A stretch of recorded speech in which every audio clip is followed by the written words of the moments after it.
Do you want to learn how to make a lot of money this week on the stock market? Do you want to know what stocks are going to be moving the most? I'm going to be telling you guys what stocks are moving the most, the top 5, and even add a bonus stock to look at and reasonings behind why you should look at these stocks next week.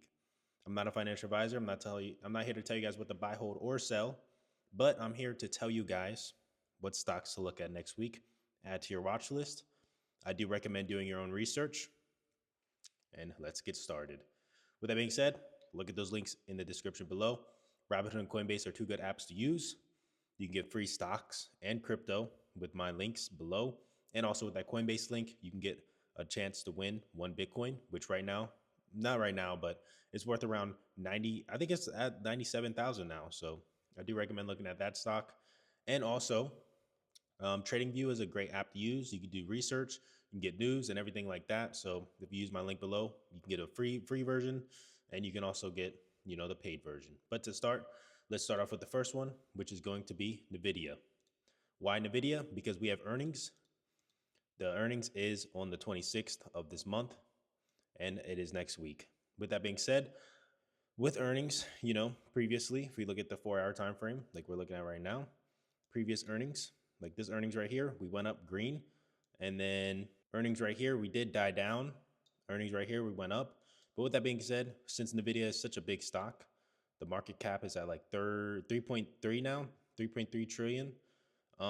With that being said, you do really need good news with Nvidia. With that being said, Jensen Huang, which is the CEO of Nvidia, recently said, I think like a few weeks ago, he said that the chips aren't really as like needed right now. But as we've seen coming from that, because I think when he said that, all chip stocks kind of went down. Like he pushed the chip stocks down.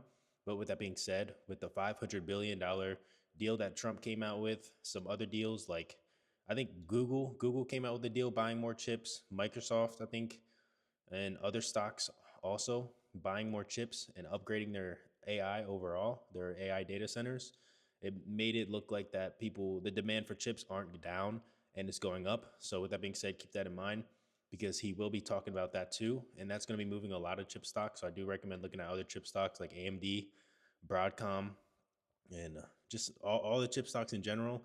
If he says anything about the demand, because he should come out with that demand and other things like that. And look at what he says with the chips coming out. Maybe he'll come out with an estimated date. Maybe he'll come out with how many orders and stuff like that. And that will bring the stock up more. And overall, the earnings too. So keep all of that in mind for the earnings call because he will be talking about, you want to look at the profits, you want to look at the demand, you want to look at the future plans that he has, and that will bring the stock up. And or the future plans, if he says that he's gonna, delay a chip or something like that, or the production of the chips aren't as fast, they could bring the stock down even more. With that being said, we do have gaps to fill downwards and upwards. So keep that in mind. The gap downward to fill will be around that 114 level, but realistically, gap downward right now is 130. I will look at that 130 level. But with that being said, we did have a big sell-off with all the news that came out on Friday. But as you guys know, every Friday we have a big sell-off with the market, and normally it comes back up. As you see, it comes back up throughout the week.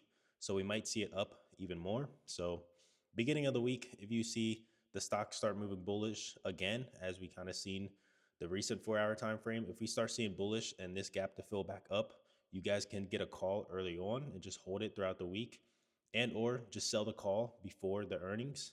With that being said, the calls and puts are at a premium right now because of the earnings. A lot of times before the earnings, you guys will see the options up a decent amount. So keep that in mind too. They do get pretty expensive, 960, 920 for the in the money. And then if we go up even more for some puts, it's even expensive, and it's even more expensive for the calls. So keep that in mind. It's going to be pretty expensive, and they're going to be in the premium up until earnings. So keep that in mind. I do recommend selling it before earnings, just because it's still going to be in the premium. Normally the next day, everybody's probably selling whatever they have. So keep that on your mind too. Or if the stock keeps on going up, you can make a decent amount of money if you get a call. And if it goes down, you can make a decent amount of money on a put. But I do just recommend selling it in the premium. But NVIDIA is the one to look at But with that being said, NVIDIA continues to lead in the AI and semiconductor technology. Upcoming releases of its next generation Blackwell chip has generated significant demand, positioning the company for growth. Analysts projected a 40% revenue increase in 2025, underscoring NVIDIA's pivotal role in the AI revolution. So keep this one on your mind and on your radar because this one can really move a lot. The next one we're going to be talking about is Palantir. Palantir is pretty bearish. We did get some bad news saying that they're going to be dropping 8% overall in government spending. But that being said, that with Palantir being, a government, kind of like a government stock, with that 8%, they're going to be doing it for 5 years straight. So really, for the long term of this stock, I think it's going to be overall bearish with that news, unless we get another deal or something like that, But with that being said, with that 8% kind of decreasing, it's going to be bringing future deals, potential for future deals down too. So Palantir might be dropping a little bit more. We do have gaps to fill downwards. A lot of people are agreeing with this one, but the $86 level to the $85 level, just a gap to fill downwards with that big increase from earnings. With that being said, after the 85, we do want to look at that $63 level too. But that's gaps to fill downwards, gaps to fill upwards. We got that 125. So keep that on your mind. I don't think, honestly, this stock is one of those that has been holding pretty strong, but with this news, it can make it move down even more. So I do recommend being very patient with this one, but waiting for it to move down to that $86 level. You guys can buy some puts. It's been moving consistently down. We did have kind of like a rebound, up a little bit, but it's not even 50% of this gap. So I think we're going to be moving, it failed to reach that 50% level, and then you see it die down even more. So I think this stock is going to be overall bearish, but don't listen to me fully. We got to see how it opens up on Monday and how everybody really reacts to it. But I do recommend looking at the $100 level. We kind of bounced off of it a decent amount twice. So the $100 level is going to be key. If we break down below that $100 level, it's probably going to move down $5-6 more.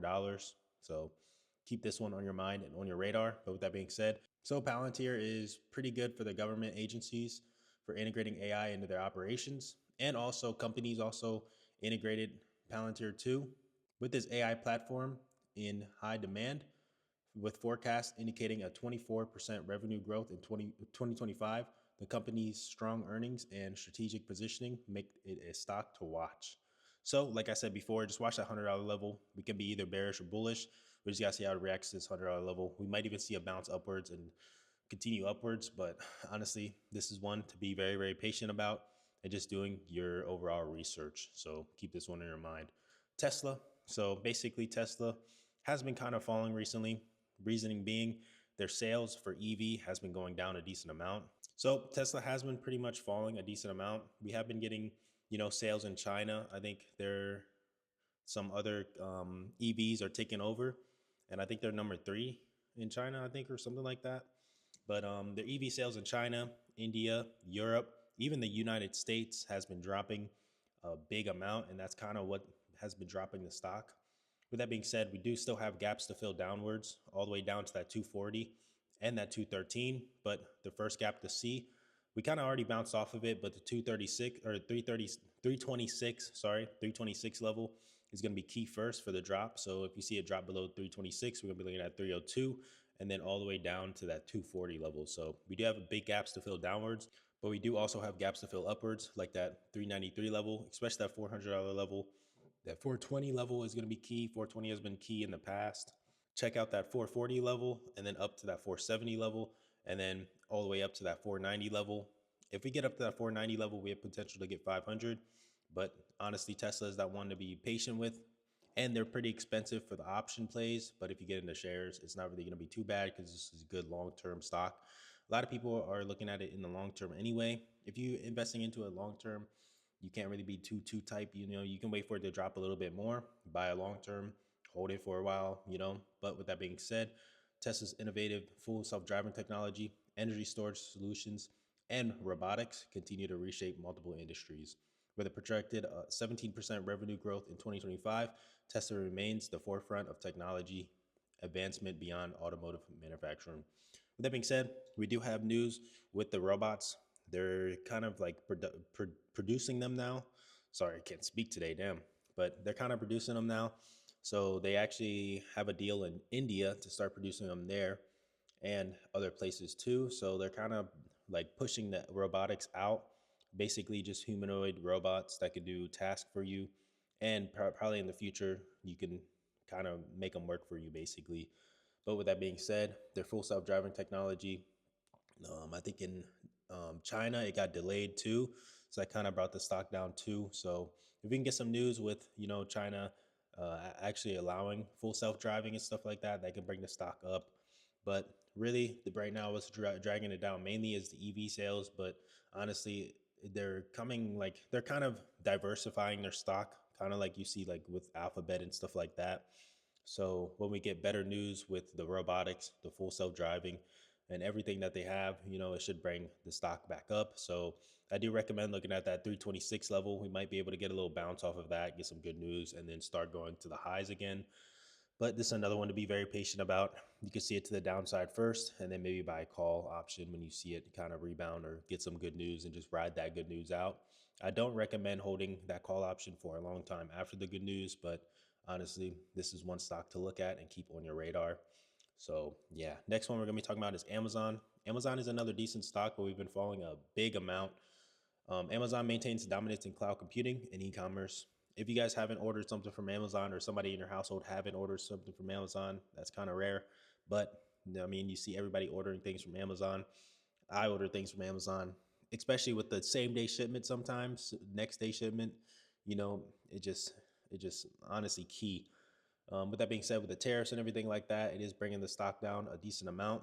But Amazon is getting into robotics too, with the Kiva robots enhancing fulfillment efficiency, are expected to drive operational growth. With 11% projected revenue increase in 2025, Amazon's innovation continues to set industry standards. So, with that being said, we do have this gap down here that we kind of bounce off of the 216 level, and we do still have gaps to fill downwards all the way down to that 196 level, and then potentially at 180. But with that being said, I don't think we're going to keep bouncing off. But I do want to look at this level that is currently at right now, see how it opens up on Monday.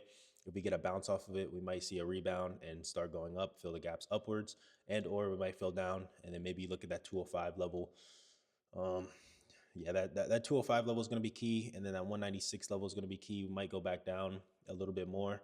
If we go down that 205 level, it would be a good, decent long term. But I do recommend just seeing how it reacts with those levels. If you get a bounce off of it, get a decent call option. But the next ones I want to talk about is this one, which ticker symbol is AZN. So the thing about this one is that it has been bouncing pretty decently. The reason why I have this one on my radar is the options, right? So I think the rate between the options is kind of insane, because the put options, I think it literally has like less than 1,000 put options, but the call options, it has more than like 700,000 or something like that. So the call options, like everybody's betting big on the stock. 700,000 to 1,000, that's insane. But the reason why I'm putting this one on is because I seen this over the weekend and I seen a lot of call options. But keep that on your mind. It can really change. I do recommend just having your patience into this one. But the call options is insane. Here, let me see if I can get that picture. All right. So as you guys can see right here, this is AZN right here. And as you guys can see, I was wrong. I said, I say 700,000? That's insane. Okay, so it has 148,000 call options right now, right? And then it only has 888 put options. So AZN is an insane stock right now, and that's why I kept it on, or why I added it to this, because look at this. This is insane. So honestly, a lot of people are betting big on it going up. So I do recommend getting yourself a low call option, but do your own research too. But AZN is insane right now. That's mainly why I added it to this list. Another one is WBD. You know, it has 6,000, but it has 100,000 call options too. You guys can screenshot this list. Let me see if I can make it full screen. You guys can screenshot this list real quick if you guys want it. You know, this is just unusual options activity as of the 20th. So I think that was, what was that, Friday, Saturday, Friday? I don't remember. No, Sunday. I think this was Thursday. I think this is Thursday. I don't know. Don't quote me on this, but keep this one in your mind. You guys can play some plays based on this, but AZN is an insane one that I've seen. I do recommend trying to research this one some more and see how it looks on Monday, because a lot of people might sell their call options or something like that on Monday. So keep this on your mind and on your radar. But as you guys know or see on the list, we kind of have a gap to fill up to that $78 level and then up to that $87 level. And this one is just moving pretty strong. So I do recommend having this one on your radar. Um, so yeah, so keep this on your mind. Another one is indeed Planet Fitness. The only reason why I put this one on the list is because this one also has earnings on the 26th. Oh no, on the 25th. I'm sorry. This one has earnings on the 25th on Tuesday. But with that being said, recent earnings green. This one was green. I think there's one that was red, but this one was green. This one was red though. This one was green, but majority of them has been green for the earnings. With that being said, I do recommend looking at this earnings to be a green earnings day. Actually, I think all of these were green. Yeah, all of these were green except for this one right here, which was, what was that? May to 2023. So honestly, I think we might see Planet Fitness go green again, but just keep this on your mind and on your radar because we are kind of falling right now. But with that being said, a lot of things can change, like inflation and stuff like that. But honestly, a lot of people like Planet Fitness is pretty cheap. I think it's like $20 a month or something like that. And I mean, it's basically like a budget gym, but um, I personally worked out there, and honestly, it doesn't seem like a budget gym walking into it. So I do recommend looking at Planet Fitness. But yeah, but thanks for watching the video. Smash that like button. Subscribe if you guys are new. I'm going to be including some more things later on. I'm going to be making a stock market outlook video for the week too. I just want to tell you guys what stocks to look at. Smash the like button, subscribe, comment W if you guys watched until the end, and peace out, guys.